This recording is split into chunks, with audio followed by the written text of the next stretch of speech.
MP board कक्षा 10वीं वाले सभी बच्चों के जो पेपर है गणित विषय का वो पूरा का पूरा पेपर आ चुका है। प्यारे बच्चों, आप जानते हैं कि मेरे द्वारा आप सभी को पहले भी क्वेश्चन पेपर बताए थे और अब भी मैं आपके लिए क्वेश्चन पेपर बता रहा हूं। और सभी बच्चों से मैं एक ही बात कहूंगा कि प्यारे विद्यार्थियों, इन क्वेश्चन पेपर जो मेरे द्वारा बताया जा रहा है इनका आप क्या कर लीजिए, रट्ठा मार लीजिए, क्योंकि सारा का सारा पेपर और उसका सॉल्यूशन मेरे इसी चैनल के द्वारा आपको बताया जा रहा है जो परीक्षा में छप रहा है। क्वेश्चन आप देख सकते हैं आपकी स्क्रीन के सामने। प्यारे बच्चों, क्वेश्चन आ चुके हैं। पहला क्वेश्चन मैं आपको बता देता हूं जिसे आपको याद करना है। सही विकल्प चुनकर लिखे हुए प्यारे विद्यार्थियों प्रश्न आएगा कि 144 के अभाज्य गुणनखंड में अभाज्य गुणनखंडों की घातों का योग क्या होगा। प्यारे विद्यार्थियों, 144 के अभाज्य गुणनखंड में अभाज्य गुणनखंडों की घातों का योग पूछा है, तो इसमें आपको क्या लिखना है, इसमें आपको 6 याद करके जाना है जो कि आपका सही होगा। अगला आएगा द्विघात बहुपद x² + 5x + 7 में शून्यकों के योग व गुणनफल का योग बताओ। तो योग क्या हो जाएगा इसमें हो जाएगा 2। तो इसमें आपको क्या करना है, 2 ध्यान रखना है। जितने भी बच्चे वीडियो को देख रहे हैं तो प्यारे विद्यार्थियों, चैनल को सब्सक्राइब नहीं किया है आपने तो आप चैनल को ज़रूर सब्सक्राइब करें। आपके लिए मेरा चैनल बिल्कुल दिल से मेहनत कर रहा है और आपके प्रत्येक विषय के पेपर में मेहनत करूँगा। संस्कृत विषय का पेपर वायरल साबित करवाया था, अंग्रेजी का करवाया था, गणित विषय का पेपर भी साबित करवाऊँगा। ये मैं कसम खाता हूँ और वादा आपसे करता हूँ। बिंदु -3 और -4 की x अक्ष से दूरी क्या होगी। तो x अक्ष से जो दूरी होगी प्यारे विद्यार्थियों 4 होगी। क्या होगी, 4। 4 और 6 का समांतर माध्य पूछा है तो 5 इसका समांतर माध्य होगा। अगला है द्विघात समीकरण करनी 2 x² - 5x - 3 करनी 2 = 0 का विविक्तिकर क्या होगा। तो विविक्तिकर हो जाएगा प्यारे विद्यार्थियों 29। ये याद रखना है। समीकरण युग्म 3x + 4y = 6 एवं 6x + 8y + 12 = 0 के ग्राफ द्वारा निरूपित रेखाएं बताइए।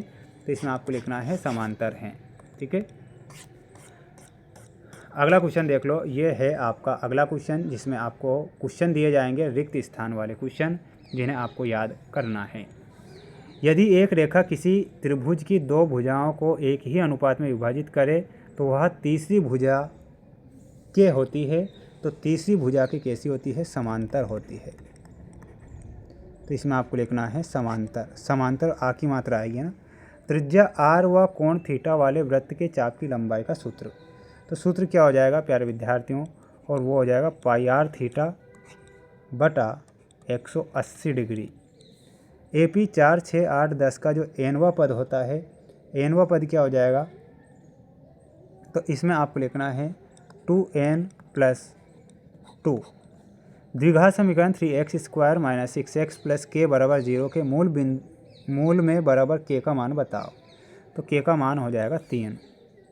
एक वृत्तीय क्षेत्र का वह भाग जो जिह्वा और संगत चाप से घिरा हो उस वृत्त का कहलाता है। तो उस वृत्त का क्या कहलाएगा, वृत्तखंड कहलाएगा। यदि एक खंभे की ऊंचाई व उसकी छाया बराबर है तो सूर्य का उन्नयन कोण होगा, तो वो होगा 45 डिग्री का। ठीक है, ये ध्यान रखना है। अब ये सत्य असत्य वाले क्वेश्चन भी देख लो आप सभी बच्चे।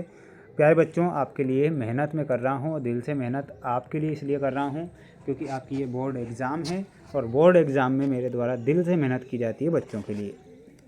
यदि 2 समद्विबाहु त्रिभुज के शीर्ष कोण समान हो तो वह समरूप होते हैं। ये क्या लिखना है, सत्य। बिंदुओं -3 0 एवं 3 0 को मिलाने वाले रेखाखंड का मध्य बिंदु मूल बिंदु होता है। ये सत्य लिखना है। किसी वृत्त की 2 त्रिज्याओं व संगत जिह्वा से घिरे क्षेत्र को त्रिज्यखंड कहते हैं। ये गलत होगा। किसी वृत्त पर स्थित एक बिंदु पर 2 स्पर्श रेखाएं खींची जा सकती है। यह सत्य होगा। किसी वृत्त की स्पर्श रेखा वृत्त को केवल एक बिंदु पर प्रतिच्छेद करती है। ये सत्य आपका हो जाएगा। और छठवां भी आपका क्या है, सत्य है। तो ये आपको क्या करना है, सही के रूप में लिखना है। लेकिन चौथा आपको गलत लिखना है। प्यारे बच्चों, यहाँ पर मैं सॉरी कहता हूँ सभी को। जोड़ी देख लो प्यारे बच्चों, ये है आपकी जोड़ी। ऐसी घटना की प्रायिकता जो घटित नहीं हो सकती है, तो इसमें आपको मिलाना है 0 से। कोट 30 डिग्री का मान पूछा है तो इसमें आपको करनी 3 से मिलाना है। कोसेक 30 डिग्री का मान पूछा है तो इसमें आपको मिलाना है 2 से। Sec square theta minus tan square theta का मान पूछा है तो इसमें ऑप्शन नंबर बी से मिलाना है। बेलन का वक्र पृष्ठीय क्षेत्रफल में ऑप्शन नंबर डी। अर्धगोले का संपूर्ण पृष्ठीय क्षेत्रफल हो जाएगा ऑप्शन नंबर थर्ड। ठीक है, तो स्क्रीनशॉट ले लो आप जल्दी से, है ना। अगला देख लो, उन्नयन कोण की परिभाषा लिखकर आना है। जब कोई प्रेक्षक अपनी आंख से ऊपर की ओर किसी वस्तु को देखता है तो दृष्टि रेखा और क्षैतिज रेखा के बीच बनने वाला कोण उन्नयन कोण कहलाता है। प्रथम पद ए एवं सर्वांतर डी वाली समांतर श्रेणी एन पदों का योगफल का सूत्र क्या होगा? तो सूत्र हो जाएगा प्यारे विद्यार्थियों, और वो क्या हो जाएगा, X square plus Y square. एक सिक्के को 3 बार उछालने पर प्राप्त सभी संभव परिणामों की संख्या कितनी होगी? तो यहाँ पर आपका आंसर क्या हो जाएगा प्यारे विद्यार्थियों, देखिएगा। तीसरे में आपको लिखना है 8। दूसरा आपको सॉरी यहाँ पर थोड़ा मिस्टेक हो चुकी है, इसे मिलान लिखना है आपको एस एन बराबर n/2 ब्रैकेट 2a n-1d। ठीक है, ये लिखना है दूसरे का आंसर। बिंदु ए बी की मूल बिंदु से दूरी का मान लिखिए, तो दूरी का मान हो जाएगा आपका फोर्थ में, जो मैंने दूसरे में बताया था वो है इसका correct answer, a square plus B square. वृत्त की छेदक रेखा की परिभाषा भी याद करना है। एक रेखा जो वृत्त को 2 अलग अलग बिंदुओं पर प्रतिच्छेद करती है उसे छेदक रेखा कहते हैं। आधारभूत समानुपातिक प्रमेय का कथन भी याद करके जाना है।